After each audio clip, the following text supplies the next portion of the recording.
The city breathed its usual chaos that morning. Car horns, laughter, and hurried footsteps bouncing between steel towers. But inside Carter's cafe, silence had its own rhythm. Behind the counter stood Eli Turner, a young man whose quiet smile masked years of invisible battles. He knew how to stay polite, how to stay calm, how to stay unseen. The bell above the door chimed. In walked Daniel Hayes, dressed in a navy suit, the kind of man who looked like life always worked in his favor. He didn't look up when Eli greeted him. He didn't respond to the warmth in Eli's voice. Instead, Daniel placed his money on the counter, a few coins tossed carelessly. They rolled off the edge, scattering across the floor. No one moved. No one spoke. Eli bent down to pick them up. The metal clinked against the tiles, a sound sharp enough to slice through the room's silence. Daniel felt something twist inside his chest, something he hadn't felt in years: discomfort. He walked out with his coffee. But as he stepped onto the street, the sound of those coins echoed behind him and refused to fade away. That night, Daniel couldn't escape that echo, the sound of his own silence. By noon, Daniel sat in his office surrounded by polished wood, expensive pens, and the illusion of control. But control was slipping. He tried to focus on his meetings, on his clients. But every sip of coffee reminded him of Eli's eyes. There was something in them he hadn't noticed before: pain, patience, a lifetime of being quiet. That night, scrolling through social media, Daniel stopped at a headline: "Cafe worker humiliated by customer, video goes viral." He clicked. There it was. Carter's Cafe. The same floor, the same counter. And him. The camera captured everything: the way he ignored Eli, the coins hitting the ground, Eli kneeling. The comment section burned with rage. Disgusting behavior. Fire this man. Another example of privilege. Daniel stared at his own reflection in the dark screen. For the first time, he wasn't sure who he really was. He closed his laptop, but the cafe's name wouldn't leave his mind. Tomorrow, he decided, he would go back. The morning sun did little to warm Daniel's guilt. By the time he reached Carter's Cafe, reporters had already been there. The cafe looked the same, except for the heaviness in the air. Eli wasn't there. The manager avoided Daniel's eyes. A young waitress whispered. He quit after the video, said he needed time away. Daniel's throat tightened. He turned to leave, but something caught his eye on the counter. A folded note, simple, plain, untouched. He opened it. 4 words stared back at him. Silence can be louder than hate. Daniel gripped the note in his hand, unaware that someone outside the cafe was watching him from across the street. That night, Daniel couldn't sleep. The note haunted him. He reread it again and again. Each time, the words felt heavier. He opened his laptop and searched for Eli Turner. Nothing. No social media. No address. No trace. As rain tapped against his window, he realized something chilling. Eli hadn't just quit. He had disappeared. Daniel felt the guilt shift into something else: responsibility. The next morning, he returned to the cafe, but this time it was closed. A paper sign on the door read, "Carter's Cafe will remain shut until further notice." Across the street, a black car idled for too long. Inside, a man watched Daniel silently. When Daniel turned to confront him, the car pulled away into the fog. Later that evening, Daniel's phone buzzed. A message appeared from an unknown number. "Stop looking for him. You don't know what you're getting into." Daniel's hands trembled as he read the message. He looked around his apartment. The lights outside flickered through the curtains like warning signs. Someone didn't want him searching for Eli. But why? He opened the note one last time. The ink had smudged slightly from his fingers, but the message was still clear. "Silence can be louder than hate." Daniel whispered the words aloud, realizing their weight. Maybe silence wasn't just a mistake. Maybe it was a weapon. He folded the note carefully and placed it in his pocket. Then, without another thought, he grabbed his coat. If someone wanted him to stop, that only meant he was getting close to something. Daniel stepped out into the cold night, unaware that every move he made was already being watched. Rain fell hard that night, washing the streets clean except Daniel's conscience. He parked near the cafe again, watching droplets slide down his windshield. The lights inside were off, but the back door creaked open slightly. Daniel hesitated, then stepped into the alley. Footprints, faint but fresh, led away from the cafe down toward the old riverfront. He followed them until they vanished in puddles. But as he turned to leave, a voice called from the shadows. "Looking for the boy?" It was a homeless man, eyes sharp despite the weather. "He left something behind," the man said, handing Daniel a torn photograph. Eli standing with two strangers, all wearing the same pin, a small silver dove. Before Daniel could ask more, the man whispered, "Stop digging, lawyer. They don't like people who ask questions." Lightning flashed, and when Daniel looked back, the old man was gone. The next morning, Daniel returned to the cafe, this time confronting Mr. Carter, the owner. The once friendly man turned pale at the sight of him. "I just want to know what happened to Eli," Daniel said. Mr. Carter's hand trembled as he wiped the counter. "He'd caused trouble. That's all."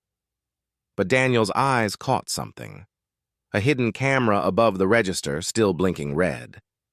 "Where's the footage from that day?" Daniel asked quietly. Carter froze. "You don't want that kind of trouble." That was all the confirmation Daniel needed. That night, he returned and broke in through the back. He found the hard drive hidden under a drawer. As he slipped it into his pocket, headlights flooded the cafe window. Someone was outside. Daniel plugged the drive into his laptop, heart pounding. Hours of recordings flickered across the screen, customers, laughter, routine days. Then he found it. The day of the incident. But this time, there was more than what the viral video showed. Behind Eli at a corner table, a man in a gray hoodie was filming the entire event before Daniel even walked in. The angle was perfect, deliberate. This wasn't an accident. It was staged. Daniel paused the video, zooming in. The man's face was half hidden but familiar. "Too familiar," Daniel whispered. "It can't be." Because the man in the hoodie worked in his own law firm. At the office, Daniel watched Ethan Cole, his colleague, confident, charming, and always too friendly. He'd worked with Daniel for years, trusted him. During lunch, Daniel approached him. "Were you at Carter's Cafe that day?" Ethan's smile faltered for a split second. "Why would I be?" Daniel stared at him. The same pin glinted on Ethan's lapel. A silver dove. The same one from Eli's photograph. Ethan leaned in. "Drop it, Daniel. You have no idea who you're messing with." That night, Daniel's car windshield shattered, and a note fluttered onto the seat. "Next time, it won't be glass." Daniel barely slept. Fear had found a home in him, but so had curiosity. He returned to his office early, only to find his access card deactivated. When he demanded an answer, security simply said, "Orders from above." His phone buzzed, an anonymous message. "Still want to find Eli? Try this address." It led him to a decaying apartment complex near the city's edge. The halls smelled of dust and secrets. Apartment 3B had a broken lock and peeling paint. Inside, the room was empty, except for one thing. A notebook on the table, the initials ET carved into the cover. Daniel opened it and read the words, "Project Humanity, Day 41. Eli's journal was half-filled. Notes, dates, scribbles about hidden discrimination, coordinated campaigns, and exposing systems. It wasn't random. Eli had been investigating something. He had names, locations, even patterns of cases buried in court files, all linked to Daniel's firm. Eli wasn't just a victim. He was a whistleblower. The last entry ended mid-sentence. They found out about... The page was torn.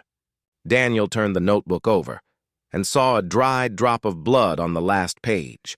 Daniel spent the next day decoding Eli's notes. Project Humanity wasn't a charity. It was a secret network of people documenting everyday acts of racism and corruption, but someone wanted it buried. Each name in the journal had a red X beside it, except one, Daniel Hayes. He realized with horror his own name was next on the list. As he flipped another page, he found a single USB drive taped inside, labeled Proof. Daniel plugged in the USB. A single folder appeared. Project, Humanity, Files. Inside were hidden camera videos, documents, police reports, all exposing powerful figures. One of the videos showed Ethan meeting with Mr. Carter, the cafe owner. But the most shocking file was a scanned page, torn from Eli's journal. At the bottom were signatures, including the managing partners of Daniel's law firm. Daniel heard a click from his front door. Someone had just unlocked it. Daniel grabbed the USB and bolted down the stairwell. Outside, the streets were empty except for a black SUV idling nearby. He ran, through alleys, across wet pavement, heart pounding as footsteps followed. A gun's safety clicked behind him. Daniel ducked behind a dumpster, breath ragged. Headlights swept past, then faded. He waited in the silence, drenched and shaking. When he finally reached home, his apartment door was already open. Everything was torn apart. Papers scattered, drawers open, laptop gone. Whoever had come in knew what they were looking for. Daniel sank to the floor, defeated, until he noticed something pinned under a fallen chair, a printed photograph. It was Eli, alive. But his eyes were wide with fear. The photo looked recent, taken in secret. On the back, a message was scrawled in ink. He's alive, but not safe. Daniel looked out his window. A shadow stood across the street or watching him. For the first time, Daniel realized this wasn't just about guilt. It was about survival.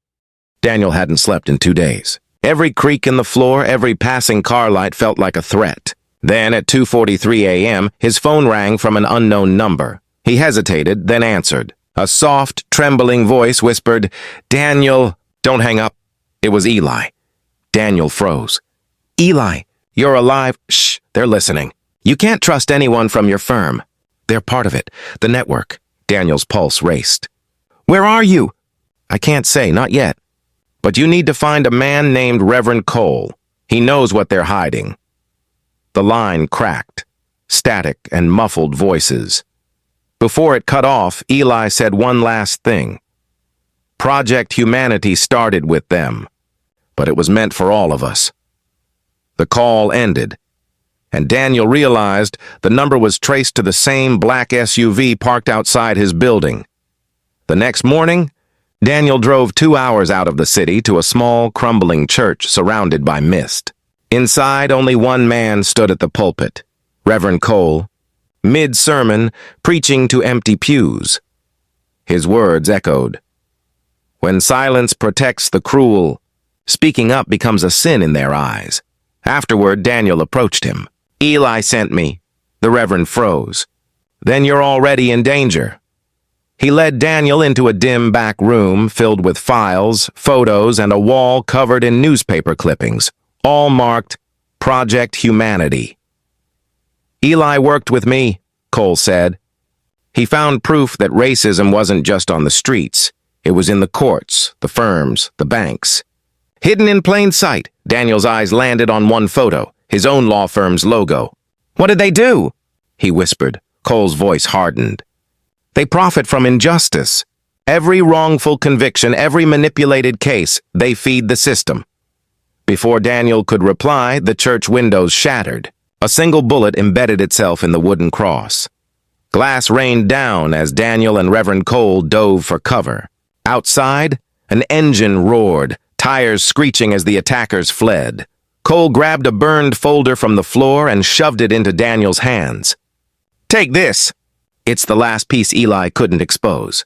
Daniel opened it, a list of names, payment transfers, and one cryptic phrase. Phase 2, Public Redemption. "What does it mean?" Daniel asked. Cole's voice trembled. "They're planning to erase their crimes by creating chaos, to make the public forget." Sirens wailed in the distance. Someone had called the police. Cole pushed Daniel toward the back door. "Go! If they catch you with that file, you'll vanish like the rest." As Daniel fled into the night, the church behind him erupted in flames. Daniel drove aimlessly until dawn, replaying every word in his mind. He stopped at an abandoned rest area, staring at the folder on the passenger seat. Eli had risked everything to bring this truth forward, and Daniel had helped bury it. For the first time, he understood. Silence wasn't neutrality. It was complicity. He opened his laptop and connected the USB again. One document caught his attention. A contract signed years ago between his firm and a federal department. It outlined risk management strategies, code for manipulating evidence in racially charged cases. He felt sick. Every client he'd defended, every case he'd won, it was all part of a system designed to fail some and protect others. A text popped up on his screen. "We know what you took. You have 24 hours to return it, or Eli dies." Daniel sat frozen, staring at the message. He knew the threat was real. Eli was alive, but barely holding on. Every instinct screamed to give up the files and walk away. But then he remembered Eli's trembling voice. It was meant for all of us. He took a deep breath and opened his email.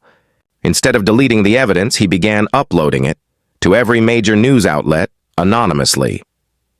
The progress bar crawled slowly. 32%, 48%, 73%. A loud bang shook his apartment door. Voices shouted outside, "Open up!" Daniel grabbed the USB and dove for the fire escape, clutching Eli's journal to his chest. The upload hit 100% just as the door burst open. Daniel disappeared into the night, as the truth finally went public. But as dawn broke over the city, news anchors spoke one chilling phrase on repeat. Whistleblower missing. Suspected dead. The morning after Daniel's upload, chaos gripped the city. News channels buzzed with headlines. Law firm linked to systemic discrimination scandal. Whistleblower evidence sparks nationwide protests. The footage, the documents, everything Daniel leaked was now public. People flooded the streets holding signs with one word written in bold, humanity, but not everyone was celebrating. Behind closed doors, powerful men watched the coverage with cold fury. In one office, Ethan Cole crushed his glass in anger.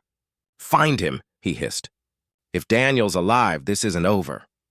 Meanwhile, in a dark motel outside town, Daniel watched the coverage in silence. He had done what Eli couldn't, but at a cost. His name was everywhere. As he stared at the screen, a familiar face appeared on the news. Eli's. But the headline read, "Whistleblower in critical condition. Location unknown." Daniel couldn't stay hidden. He found the hospital Eli had been taken to, heavily guarded, news crews waiting outside. He disguised himself in a hoodie, slipping past the chaos. Inside, Eli lay unconscious, his face pale but peaceful. Machines beeped rhythmically beside him. Daniel took his hand and whispered, "You did it, Eli. The world finally heard you." A voice came from behind him, calm, cold, and familiar. Touching, isn't it? Ethan Cole stood at the doorway, hands in his pockets, a gun visible beneath his coat. "You could have had everything, Daniel," Ethan said. "But you chose ruin." Daniel didn't move. "I chose humanity." Ethan smiled thinly.